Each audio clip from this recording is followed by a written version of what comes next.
예수님께서 나귀 새끼를 타고 예루살렘 안으로 입성하셨습니다. 입성하시는 과정들 가운데서 많은 백성들이 몰려 나와서 호산나 호산나 우리를 구원하소서 다윗의 자손이여라고 외치는 것으로 말미암아 예루살렘 안에 한바탕 소동이 벌어졌습니다. 누군가에게 있어서는 소동이라고 얘기할 수 있겠지만 특별히 오늘 예수님과 함께 등장하고 있는 이 대제사장들과 장로들에게 있어서는 단순한 소동은 아니었을 거예요. 굉장히 위협적으로 느낄 수 있을 만큼의 소동이었습니다. 이게 왜 그랬을까? 사실은 그 당시 종교 지도자들로 어쩌면 기득권이거든요. 근데 그 예루살렘에 예수님이 입성하시는 그 상황 자체가 그들의 기득권을 흔드는 일이 될 수도 있다라는 거죠. 그래서 그들은 굉장히 위협적으로 받아들여서 불만을 토로했어요. 자, 그 다음 가운데 더 심각한 문제가 벌어졌는데 예수님이 예루살렘에 들어오시자마자 하셨던 일이 성전을 뭐 하셨어요? 청소하셨어요. 이렇게 청소라고 얘기하니까 빗자루 들고 뭐 하셨냐 이게 아닌 거 아시죠? 성전 안에 장사하는 무리들이 있었는데 그 장사하는 무리들이 어마어마한 유익을 취하면서 그것으로 자기의 배를 채우고 그리고 대제사장들과 장로들의 배를 채워줬다는 거죠. 예수님 그걸 보시면서 하나님의 집은 뭐 하는 곳이다? 기도하는 곳이다. 이런 장사치들이 들어와서 어찌 보면 이런 강도 시설하는 곳이 아니다라고 하면서 그들의 상을 둘러 엎으시고 심지어 양과 양떼들을 내쫓으시는 일들이 벌어졌어요. 자, 이 일만큼은 사실은 대제사장들과 장로들에게 있어서는 완전히 어찌 보면 그들의 권위에 대해서 도전하는 것이나 다름이 없었어요. 왜냐하면 그동안 거기에서 많은 재정적 유익을 누가 취했어요? 그 대제사장들과 장로들이 취했거든요. 그것을 엎어버렸으니까 굉장히 화가 났겠지요. 더군다나 오늘 23절의 말씀을 보니까 23절. 자, 예수님이 성전에 들어오시자마자 무슨 일을 하셨느냐? 자, 뭐 하셨대요? 가르치셨대요. 여러분, 이 가르치셨다. 여러분, 이것 자체가 사실은 이 대제사장들과 장로들에게 있어서 도전하는 거예요. 왜냐하면 성전 안에서는요 아무나 가르칠 수 있는 게 아니에요. 누가 허락해야 돼요? 예, 이 대제사장들과 장로들의 허락을 받은 사람만이 이 성전에서 가르칠 수가 있는데 예수님은 이들에게 허락을 받으신 적이 없이 그냥 가르치셨다는 거죠. 이 상황으로 말미암아 이 주지자들이 굉장히 화가 났어요. 굉장히 열이 받았어요. 그래서 예수님께 와서 질문한 내용이 바로 그런 거예요. 도대체 무슨 권세로 이런 짓을 하느냐? 뒤집어 엎고 하는 이 모든 일들 무슨 권세로 했느냐? 그리고 또 질문이 또 뭐예요? 누가 이 권세를 줬느냐? 사실은 이 권세는 누가 줘야만 가능한 거냐면 자기네들이 줘야지만 가능한 건데 자기네들이 허락해주면 가능한 건데 허락도 받지 않고 난리를 지금 피우고 있으니까 화가 잔뜩 나서 지금 온 거예요. 자, 이 화가 난 이 대제사장들과 장로들, 자, 그들 앞에서 예수님께서 어떻게 행동하시고 어떤 대답을 하셨느냐라고 하는 내용들을 가지고 자, 오늘 하나님께서 우리에게 주시는 메시지를 들으려고 합니다. 자, 이 말씀은 다음 주까지 쭉 이어지니까 다음 주에 빠지면 돼요, 안 돼? 안 돼요? 다음 주에 빠지면 안 되는 줄로 믿습니다. 자, 오늘 세 가지를 살펴볼게요. 자, 1번. 자, 다 같이 시작. 자, 뜬금없이 왜 이런 얘기가 되어지느냐? 여러분 이거 잘 들으셔야 돼요. 자, 오늘 말씀은 그렇게 쉽지 않습니다. 지난번에 우리가 살펴봤던 내용, 합리주의를 뿌리로 한 우리의 이성은 오히려 우리의 믿음과 우리의 순종을 방해한다. 그래서 순종하려면, 자, 의심하지 않으려면 뭘 깨트려야 된다? 이 합리주의를 근거로 한 이 이성이 깨트려져야 된다. 이 이성이 깨트려져야 의심이 없어지고 그래야 진짜 믿음이 된다. 순종이 된다라고 말씀을 드렸어요. 자, 오늘 말씀, 지난번에가 이성이 주제였다라고 한다면 오늘 말씀의 주제는 본능입니다. 우리의 본능. 자, 우리가 이런 질문을 할 수가 있을까요? 왜 대제사장들과 장로들이 이렇게까지 화를 냈을까? 화를 냈을까? 이거 지금 단단히 각오를 하고 덤비는 거예요. 예수님을 향하여서. 왜 이렇게 화를 냈을까? 뭐 1차원적으로 설명을 하면 좀 전에 제가 얘기했던 것처럼 예루살렘 입성해서 막 난리를 피웠고 성전 청소해서 뒤집어 엎었고 허락도 받지 않고 막 가르쳤고, 이게 어찌 보면 1차원적인 이제 이유라고 생각할 수 있을 것 같아요. 근데 단순히 예수님의 그런 행동, 그들에게 불편함을 주는 그런 행동이 그들로 하여금 분노하게 했을까? 사실은 이 분노의 뿌리는 예수님의 행동 자체에 있기보다는 그보다 저 속까지 들어갈 필요가 있다는 거예요. 진짜 원인이 뭐냐? 그들의 진짜 분노의 진짜 원인이 뭐냐라고, 이 분노의 원인을 우리가 찾고 해결해야 돼요. 자, 이 원인이 어디에 있는지를 알려면, 자, 성경에 어디까지 내려가야 되냐면 창세기까지 내려가야 돼요. 창세기. 이게 단순히 예수님 사건이 아니에요. 자, 창세기에 보면, 자, 하나님이 우리를 누구의 형상으로 만드셨냐면 하나님의 형상.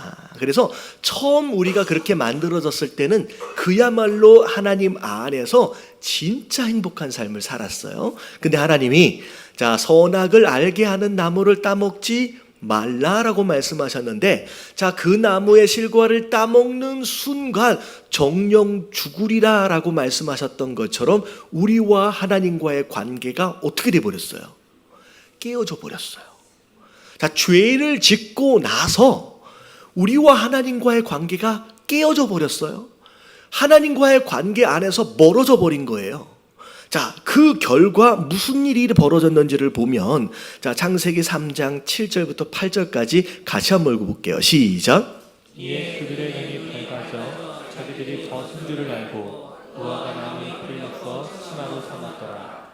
그들이 그날 바람이 불 때 산상에 거니시는 여호와 하나님의 소리를 듣고 아담과 그의 아내가 여호와 하나님의 낯을 피하여 산상나무 사이에 숨었더라. 선악과를 따먹었더니, 아니, 이 사단이 이야기한 것처럼 눈이 밝아지는 듯 했지만 그때부터 무슨 일이 벌어졌냐면, 내가 벗었다라고 하는 걸 알고 뭐 하기 시작했어요? 무화과 잎으로 치마를 만들어 입으면서 숨기기 시작했다는 거예요. 그럼 이거 잘 알아야 될 게 뭐냐면, 여러분, 그 일반적인 동물들 가운데, 생물들 가운데 옷을 따로 지어서 입는 동물, 동물이라고 그 존재는 누구밖에 없어요? 사람밖에 없어요. 물론 이제 집에서 키우는 애완견들, 우리가 입혀줘서 싫은데 억지로 입는 거죠. 누구도 옷 입지 않아요. 여러분, 이때 당시에 벗었다, 입었다 이런 개념 자체가 없는데, 여러분, 죄를 짓고 나서 우리 마음 가운데 쓱 들어온 감정적인 변화가 뭐냐면 수치심이에요. 그리고 이거 막 가리고 싶은 거예요. 그리고 결정적으로 8절 뒤끝에 보면 뭐라고 나와있냐면, 하나님의 낯을 피해가지고 동산나무에 뭐 해버렸다? 숨어버렸어요. 여러분, 이건 두려움이에요. 자, 이걸 잘 알아야 돼요. 우리가 죄를 짓고 하나님과의 관계가 끊어져 버렸어요. 하나님과 원수가 돼버렸어요. 그렇게 되어지는 순간 우리 마음 가운데 뭐가 들어왔냐면 두려움이 들어왔어요. 근심과 걱정이 들어왔어요. 수치심이 들어온 거예요. 여러분, 이런 내용이 사실 동일하게 가인이 죄를 짓고 나서도 똑같이 발생을 합니다. 창세기 4장 13절 14절에 보면 죄를 짓고 나서 가인이 하나님께 뭐라고 얘기하는지를 보면, 자, 같이 한번 읽어봅니다. 시작. 가인이 여호와께 아뢰되 내 죄벌이 지가 너무 무거우니 주께서 오늘 이 시면에서 나를 쫓아내시온즉 내가 주의 낯을 배우지 못하리니 내가 땅에서 피하며 유리한 자가 될지어다. 무릇 나를 만나는 자마다 나를 치리하리라. 여러분, 최초 어쩌면 아담과 하와가 자녀를 낳았다라고 했을 때 이 당시에 사람들이 많은 게 아니잖아요. 근데 가인이 죄를 짓자마자 느끼는 게 뭐냐면, 누군가가 나를 뭐 할 수 있다? 해칠 수 있다는, 나를 죽일 수 있다라고 하는 두려움에 사로잡히는 거예요. 여러분, 우리 안에 있는 두려움은 뭐의 결과냐? 죄의 결과예요. 하나님과 분리되어짐으로 인하여 느끼게 되는 감정이 이러면 이게 두려움이라는 거예요. 근데 여러분, 두려움이 우리에게 어떤 본능을 만들어냈는지를 잘 보면, 자, 위에 두려움이 왔어요. 자, 수치심이 왔어요. 자, 이걸 어떻게 해결하려고 했냐면, 무화과 나무 잎으로 누가 치마를 만든 거예요? 내가 치마를 만든 거예요. 자, 그리고 동산 나무 사이에 어떻게 했어요?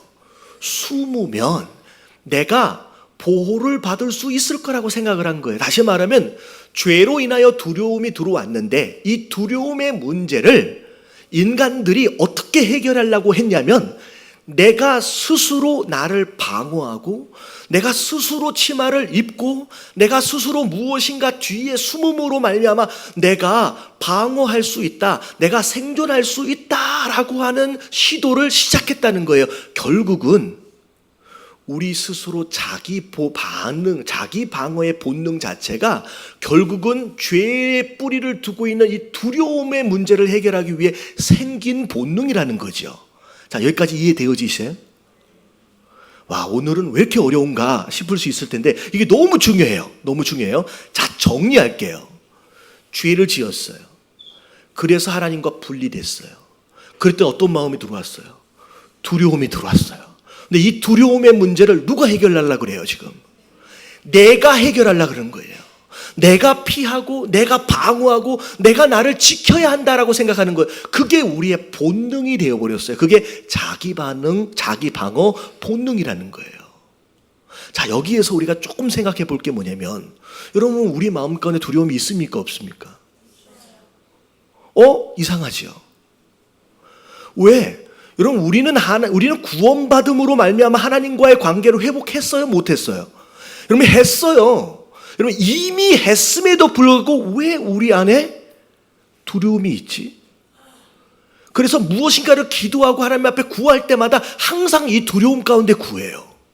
마치 내가 나를 지켜야 할 것처럼, 내가 무엇인가를 열심히 해야지 내가 방어를 할 수 있는 것처럼, 내 생존에 대한 책임이 나한테 있는 것처럼 막 두려움 가운데 무엇인가에 대해서 몸부림치고 있다는 거예요. 여러분, 이게 갑자기 좀 이상해지는 거예요. 자, 조금 더 나아가서 여러분, 이 두려움과 이 자기 방어의 본능이 여러분 어떻게 변질되는지를 보면, 자, 잠깐만 조금 한 구절 더 읽어볼게요. 자, 요한일서 4장 18절. 자, 다 같이 시작. 사랑 안에 두려움이 없고 온전한 사랑이 두려움을 쫓나니 두려움에 형벌이 있습니다. 두려워하는 것은 사랑 안에서 온전히 이루지 못하였느니라. 자, 사랑 안에, 하나님의 사랑 안에요. 그 사랑 안에는 뭐가 없어요? 두려움이 없대요. 다시 말하면 우리 안에 두려움이 있다라고 하는 이유는 우리가 그 사랑 안에 온전히 거하지 않기 때문에 죄의 결과라는 거예요. 그래서 두려우면 뭐가 있다? 형벌이 있다. 왜? 죄의 결과기 때문에 라고 말씀하시는 거예요. 근데 자, 이 두려움이 어떻게 변질이 되어지는지를 보면, 자, 2번 같이 한번 읽어볼게요. 자, 2번 시작.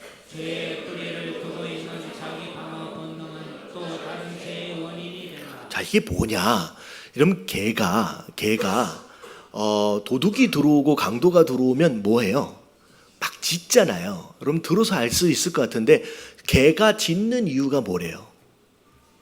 왜 개가 막 짖어요? 왜 짖어요? 여러분 두려움 때문이래요. 여러분 개가 막 짖는 이유가 사실은 화가 나서가 아니라 이 안에 있는 두려움 때문에 짖는데요. 여러분 오늘 말씀에서 마치 개가 짖는 것처럼 지금 대제사장들과 장로들이 예수님에게 나와서 뭐하고 있는 거예요? 여러분 짖고 있는 거예요. 여러분 막 화를 내고 있는 게 마치 개가 짖는 거랑 굉장히 비슷합니다. 근데 우리가 잘 알아야 될 게 뭐냐면 이 짖고 있는 그 마음 속에는, 그 분노 속에는 뭐가 숨겨져 있냐면 그들의 두려움이 숨겨져 있는 거예요. 여러분 이 안에 있는 이 두려움이 여러분 해결이 안 되면요, 그래서 내가 스스로를 자꾸 보호하려고 하는 이 본성을 따라 움직이게 되면 이 바리새인들이나 이 대제사장처럼 이런 식으로 움직이게 되는 거예요. 자, 특별히 이렇게 움직이게 된 이 세 가지 특징들이 있는데, 자, 첫 번째가 뭐냐면 욕심입니다. 욕심이에요. 무엇인가를 막 가져야 돼요. 막 쌓아놔야 돼요. 왜냐하면 내가 내 생존을 누가 책임져요? 내가 책임져야 된다고 생각하는 거예요. 그래서 창고를 막 지어놓고 통장에다가 막 돈을 막 넣어놓고 무엇인가가 채워져 있어야지만 안심이 되는 거예요. 그러면서 혹여나 어떤 경우에 누군가가 나에게 손해를 입히는 상황이 벌어진다? 내 무엇인가를 자꾸 뺏어갈 것 같은 느낌이 든다? 그러면 어떻게 되냐면 이 두려움이 자극을 받는 거예요. 그러면서 막 화가 나는 거예요. 그래서 막 짓기 시작하는 거예요. 여러분, 오늘 이 대제사장들과 이 장로들이 딱 그 상황이에요. 자, 예수님이 등장했어요. 예수님이 등장해서 예수님이 잘못한 악을 행한 적이 한 번도 없는데 예수님의 등장 자체가 그들에게는 위협적인 상황이 되는 거예요. 그들이 지금껏 가지고 있었던 권위와 권세가 예수님의 등장으로 말미암아 어떻게 되고 있어요? 점점 빼앗길 것 같은 느낌이 드는 거예요. 백성들의 존경과 신임이 지금까지는 그들이 가지고 있었는데 지금 어디로 다 넘어가요? 예수님께 넘어가는 거예요. 심지어 며칠 전, 어저께 전에 어찌 보면 하루 전에 예수님이 성전을 뒤집어 엎으시면서 그동안 그들이 누려왔던 재정적 유익이 어떻게 돼버렸어요? 전부 다 사라져버렸어요. 그러면 이들이 지금 뭘 느낀 거냐면 예수님의 등장이 내 생존의 위협을 받은 거예요. 내가 가지고 있는 것들을 다 뺏긴다고 생각하는 거예요. 그러니까 막 두려움이 오는 거예요. 그래서 지금 예수님께 마치 개가 뭐 하는 것처럼 짖는 것처럼 지금 두려움 가운데 분노하며 짖고 있는 상황이 벌어진다는 거예요. 여러분 잘 보세요. 우리 안에 이 두려움의 문제, 내가 내 인생을 내가 보호하고 내가 지켜야 된다라고 하는 이 두려움의 문제가 해결이 안 되면요, 내가 조금만 위협을 받으면 어떻게 돼요? 이 두려움이 우리의 분노를 자극하기 시작해요. 조금만 뭐 하면요 막 폭발하기 시작하는 거예요. 여러분 이게 우리의 모습일 수 있다는 거예요. 자, 두 번째 2번이 뭐냐? 같이 한번 읽어볼게요. 시작. 이기적인 관계주의. 자, 그냥 제가 만들어낸 얘기예요. 단어예요. 이게 뭔지를 설명을 드리면 이런 거예요. 여러분 누가 좋은 사람이에요? 이미 들으신 분들은 아실 것 같아요. 누가 좋은 사람이냐? 물론 일반적으로 신실한 사람, 의로운 사람, 어떻게 보면 책임감 있는 사람, 정의로운 사람, 이런 사람을 주로 그 사람 좋은 사람이야 라고 생각할 수 있을 것 같은데, 여러분 우리는 그 기준으로 누군가를 좋다 나쁘다라고 평가하지 않습니다. 우리 안에 이 잘못된 본능이 다른 기준을 가지고 사람을 평가하게 만들어요. 자, 누가 좋은 사람이에요? 그럼 나한테 잘해주는 사람이 좋은 사람이에요. 여러분 이게 나를 지키기 위한 생존 본능이에요. 왜냐하면 내가 살아보니까 혼자는 나를 지킬 수가 없어. 혼자는 나를 보호할 수가 없어요. 그래서 나한테 나한테 잘해주는 사람, 나에게 같은 마음으로 한편 될 사람을 의로움과 공의로움과 정의는 전혀 상관이 없이 그 사람을 모으기 시작하는 거예요. 여러분 이게 당파를 만드는 우리의 습관이에요. 이게 나 스스로를 보호하기 위해서. 그래서 오늘 말씀도 사실 마찬가지예요. 여러분 예수님이 이 땅에서 이제 활동을 하실 때 착한 일만 하셨어요. 병든 자를 고치시고요, 귀신 들린 자의 삶을 회복하시고요, 심지어 죽은 자도 살리시고요. 여러분 어마어마한 기적을 통하여서 어떻게 보면 선을 행하셨거든요. 근데 이 바리새인들과 대제사장들과 서기관들은 예수님이 너무 미운 이유가 뭐냐면 예수님이 잘못된 악을 행해서가 아니라 이 예수님이 나를 뭐하고 있기 때문에 싫어해요. 왜 싫어해요? 자기들의 불의에 대하여 자꾸 예수님이 지적하시고 책망하시는 거예요. 그것이 옳다라고 하는 것을 알면서도 나를 싫어한다라고 한다면, 내 편이 아니다라고 한다면 저 사람은 어떤 사람이다? 나쁜 사람이고 저 사람은 죽여야 될 사람으로 변질되는 거예요. 여러분 우리가 관계를 맺음에 있어서 여러분 이런 잘못된 기준을 가지고 관계 형성을 하는 경우들이 많다는 거예요. 그래서 심지어 신천지가 교회 안에 들어와서 정말로 잘못된 이야기들을 막 퍼뜨리고 다니고 있음에도 불구하고 나한테 반찬 몇 번 해주고 김치 몇 번 해다 주고 밥 한 번 몇 번 먹어서 친해지면 그 사람은 뭐한 사람이 돼요? 그냥 좋은 사람이 돼버려요. 여러분, 이게 바로 우리 안에 이 두려움의 문제가 해결이 되지 않았을 때 나타나는 현상입니다. 심지어 세 번째를 보면, 자, 다 같이 시작. 자기를 보호하기 위해서 자기에게 유리한 쪽으로의 방향으로 진실을 왜곡해요. 그 무엇인가가 내가 유리할 수 있다라고 한다면 뭐예요? 확대 해석하기도 하고 확장해서 얘기를 하고 오히려 또 가리기도 하고. 여러분, 이 거짓되어짐 자체가 사실은 이 두려움을 근거로 하여서 자기를 숨기는 거예요. 자기를 나무 뒤에 숨는 거예요. 여러분, 이 모습이 우리 안에 있고요. 심지어 이 대제사장들과 장로들도 이런 의도를 가지고 지금 예수님께 접근한 겁니다. 다음 주에 얘기를 드리겠지만, 여러분, 예수님에게 묻잖아요. 누가 준 권위냐? 무슨 권세로 이렇게 한 거냐? 라고 얘기했을 때 예수님이 자칫 잘못 대답하면 로마 정부를 향한 반역죄로 몰리기도 하고요. 아니면 신성 모독으로 해가지고 또 처벌을 받게 되고.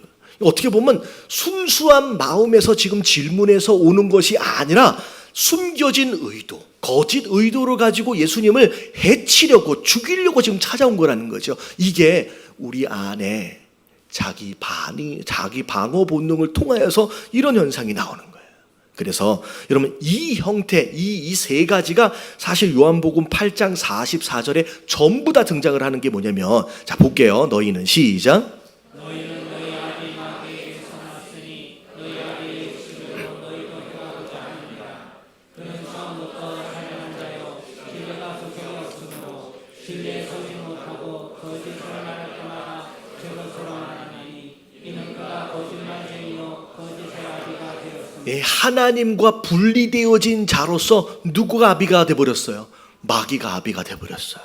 그래서 끝도 없이 이 두려움 가운데 자기 인생을 스스로 해결해 보려고 욕심과 살인과 거짓에 사로잡혀서 우리 인생들이 살아가고 있다라는 거예요. 자, 근데 다시 거꾸로 질문을 해보면, 여러분, 우리 안에 욕심이 있어요, 없어요? 여러분, 우리 안에 이런 이기적 관계가 있습니까, 없습니까? 있어요. 여러분, 우리 안에 이 거짓이 있습니까, 없습니까? 있어요. 분명히 예수 그리스도 안에서 구원받은 자로서 이 깨어진 하나님과의 관계가 해결이 됐음에도 불구하고 왜 아직도 우리는 이 두려움 가운데 사느냐는 거예요. 왜 아직도 우리는 이 욕심과 거짓에, 이 이기주의적의 이것에 사로잡혀 사느냐는 거예요. 여러분, 이 문제를 우리가 해결해야 돼요. 자, 마지막 3번입니다. 3번. 자, 다 같이 한번 읽어볼게요. 자, 다 같이 시작. 모든 죄의 문제는 권위의 문제로 비롯된 것이다. 여러분, 이 두려움의 문제, 이 욕심과 거짓과 이 이기적인 문제를 해결하려면 뭐의 문제를 해결해야 돼요? 여러분, 권위의 문제를 해결해야 돼요. 자, 오늘 이들이 예수님께 나와가지고 묻는 질문의 핵심이 권위거든요. 누가 이 권위를 줬냐? 무슨 권위로 이런 짓을 하느냐라고 화를 내는데, 사실 그 권위가 그들의 문제이고 이 권위가 우리의 문제예요. 자, 무슨 내용이냐? 이스라엘의 역사 가운데 가장 피폐해지고 가장 타락했을 때의 모습을 성경이 뭐라고 설명하는지를 보면, 그때 당시에는 어마어마한 욕심과 어마어마한 거짓과, 그래서 하여튼간 이게 하나님 나라인지 아닌지도 구분이 안 될 정도로 이상한 나라가 되었었어요. 그때가 이제 사사시대 때인데 이 사사시대 때 그들의 행동들을 성경이 뭐라고 설명하고 있느냐? 사사기 21장 25절. 자, 줄 쳐진 데만 읽어볼게요. 다 같이 시작. 각기 자기의 소견에 오른 대로 행하였더라. 자, 각기 자기의 소견. 자, 이게 무슨 얘기냐면 내 생각에 좋다, 옳다라고 생각하는 기준을 따라 움직였다는 거예요. 여러분, 이게 좀 전에 제가 얘기했던 본능이에요. 내가 나를 보호하기 위해서, 내가 나를 지켜내기 위해서, 내게 유익이 되게끔, 내게 안전한 상황들, 그것을 위해서, 그게 기준이에요. 그래서 그렇게 사는 거예요. 그랬더니 이 시대가 아주 거짓이 팽배한 시대, 욕심과 부조리가 어마어마한 시대가 되어버리는 거예요. 근데 여러분, 이 각기소견에 옳은 대로 행하게 된 이유와 원인이 뭐냐? 원인이 바로 이 한 구절 안에 들어있어요. 자, 위에를 볼게요. 위에. 자, 위에 다 같이 시작. 그때에 이스라엘의 왕이 없으므로 소견에 옳은 대로 행하였다. 왜 사람들이 자기 본능을 따라서 마음대로 사는 상황들이 벌어졌느냐? 자, 이 나라에 뭐가 없었기 때문에? 왕이 없었기 때문에. 여러분, 이건 영적인 의미예요. 여러분, 왕이 없으면 이렇게 사는 거예요. 본능대로. 왕이 없으면 내가 나를 지켜야 돼요. 여러분, 왕이 없으면 내가 나를 보호해야 돼요. 그래서 어떤 방법을 써서라도 내가 생존해야 되는 거예요. 왕이 없기 때문에. 다시 말하면 이 모든 문제는 뭐가 없었기 때문에? 왕이 없었기 때문에. 오히려 거꾸로 얘기하면 이들이 왕을 버렸기 때문에 모든 문제가 생긴 거예요. 다시 말하면 이 거짓의 문제가 됐든 두려움의 문제가 됐든 욕심의 문제가 됐든 이 모든 문제를 해결할 수 있는 유일한 방법은 뭐의 문제를 해결하라? 왕의 문제를 해결해야 돼요. 오늘 얘기하는 권위의 문제를 해결해야 돼요. 이 문제가 해결이 되지 않으면요, 아무리 노력해도 우리 안에 욕심은 버려지지 않아요. 왜? 두려움 때문에. 그렇게 하면 못 살기 때문에. 이 왕의 문제가 해결이 돼야 돼요. 여러분, 우리 안에 누가 왕이어야 돼요? 예수님이 왕이어야 돼요. 오늘 말씀에 등장하고 있는 대제사장들과 장로들은 지금 누가 왕으로 있어요? 자기가 왕인 거예요. 자기가 왕인 거예요. 그래서 와서 하는 얘기가 그건 거예요. 누가 권세를 줬느냐? 내가 줘야 할 권세라는 거예요. 내가 왕이라는 거예요. 내가 왕으로 있는 한, 여러분, 이 두려움의 문제는 해결되지 않아요. 여러분, 내가 왕으로 있는 한, 여러분, 이 죄에 대한 문제는 해결되지 않아요. 여러분, 이 왕의 문제를 먼저 해결해야 되는 줄로 믿습니다. 여러분, 빨리 내 왕의 자리에서 내가 내려와 버려야 돼요. 내가 거기에 계속 자리를 지키고 있는 한 두려움 가운데 계속 내 인생을 살아보려고 내가 발버둥치고 내가 몸부림쳐야 하는 삶을 끝낼 수가 없다는 거예요. 심지어 신앙생활을 10년째 하고 있는데 이 두려움의 문제가 해결이 안 돼요. 문제가 놓이면 자꾸 내가 해결하려고 하는 거예요. 왜? 아직까지 누가 왕으로 있어요? 내가 아직 왕으로 있기 때문에. 내가 왕으로 있기 때문에 내가 내 인생을 책임져야 되고 내가 나 자신을 보호해야 돼요. 여러분, 그게 두려움의 문제예요. 여러분, 왕의 문제를 해결하시길 주님의 이름으로 축원합니다. 빨리 내가 왕의 자리에서 내려오시고요, 진짜 왕으로 계셨던 그분이 그 자리에 들어오셔야 돼요. 누가? 하나님이, 예수님이 내 삶의 왕으로 들어오셔야 돼요. 그래서 신앙생활은 내가 성경에 대하여 얼마나 이해했고 이해한 것에 대해서 얼마나 내가 동의했느냐가 신앙이 아니라 뭐가 바뀌는 거예요? 주인이 바뀌는 것이고, 오늘 말씀에 의하면 뭐가 바뀌는 거예요? 왕이 바뀌는 거예요. 여러분, 왕이 바뀌는 게 신앙이에요. 여러분, 이 왕이 바뀌지 않으면 아직 신앙생활을 시작한 게 아니에요. 여러분, 빨리 왕을 바꾸시길 주님의 이름으로 축원합니다. 내 삶에 내가 왕으로 있는 상황에서 버티지 마시고 내려와 버려야 돼요. 내 안에 진짜 왕 되신 그분이 들어오시면, 여러분, 그분은 이 세상을 만드신 분이래요. 내 인생을 설계하시고 내 인생을 지으신 분이래요. 여러분, 그분이 모든 걸 책임지시는 거예요. 여러분, 두려움이 사라지게 되는 줄로 믿습니다. 여러분, 왕이 바뀌면 두려움이 사라지고요, 더 이상 거짓과 욕심을 가지고 스스로를 지켜야 할 책임이 이젠 없어지는 거예요. 여러분, 깨달아지시길 주님의 이름으로 축원합니다. 옆에 계신 분들에게 매기 좀 해주세요. 왕이 바뀌어야 합니다. 뭐 이렇게 그 대단한 이야기도 아닌 것 같은데 왜 이렇게 목사가 열을 올리면서 얘기하는지, 여러분, 이게 열을 올리면서 얘기할 수밖에 없는 얘기예요. 교회를 다니면서도 계속 그 두려움 아래서 종로로 타고 있잖아요. 왜? 왕이 안 바뀌어서 그래요. 왕이 안 바뀌어서. 그래서 시편 84편 1절부터 6절까지의 말씀을 보면 우리의 왕이 바뀌는 순간 무슨 일이 벌어지는지를 설명하고 있어요. 자, 1절을 보니까 만군의 여호와여. 만군의 여호와라는 것은 왕 중의 왕이라는 거예요. 자, 한번 읽어볼게요. 시작.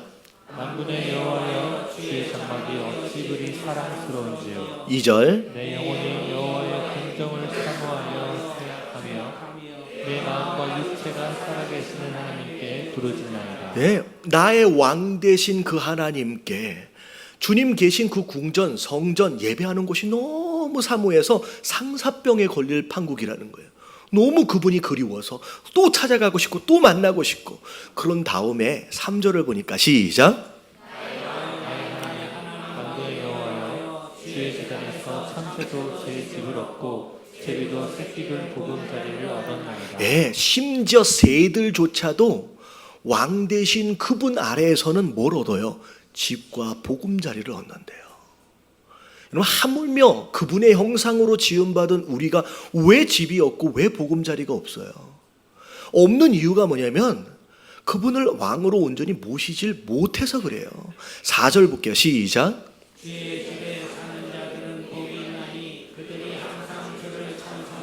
네, 집에 있는 내 주님을 왕으로 모신 자 그 집에 거하면 그게 복이에요. 5절 6절 쭉 읽어볼게요. 시작. 주께 힘을 얻고 그 마음에 시온의 배려가 있는 자는 복이 있나이다. 그들이 눈물 골짜기로 지나갈 때에 그곳에 많은 샘이 있을 것이며 이들이가 그걸 채워주리이다. 하나님이 우리의 왕 되시면요, 그분이 우리에게 힘 주신대요. 그리고 조금 어려운 상황들이 벌어질 지연정 그 안에 많은 샘과 더불어 이른 비를 공급해 주신대요. 부족함이 없도록 계속 채워주신다는 거예요. 여러분, 이걸 누리시길 주님의 이름으로 축원합니다. 뭐 하면 돼요? 왕이 바뀌면 돼요. 왕이 바뀌면 돼요. 내 안에 하나님이 왕 되어지는 순간 이 말씀에서 이야기하고 있는 이 모든 은혜와 축복들이 우리의 것으로 누려지게 되는 줄로 믿습니다. 여러분, 이렇게 생각하시면 돼요. 주변에 막 화내고 막 근심하고 걱정을 하면 마치 개가 무서워서 짖는 거라고 생각하시면 돼요. 여러분, 안에서 막 분노가 막 올라온다 그러면 이게 내 안에 있는 이 두려움 때문에 내가 개처럼 짖으려고 그러는 거구나. 여러분, 그렇게 생각하시면 돼요. 여러분, 빨리 왕을 바꾸시길 주님의 이름으로 축원합니다.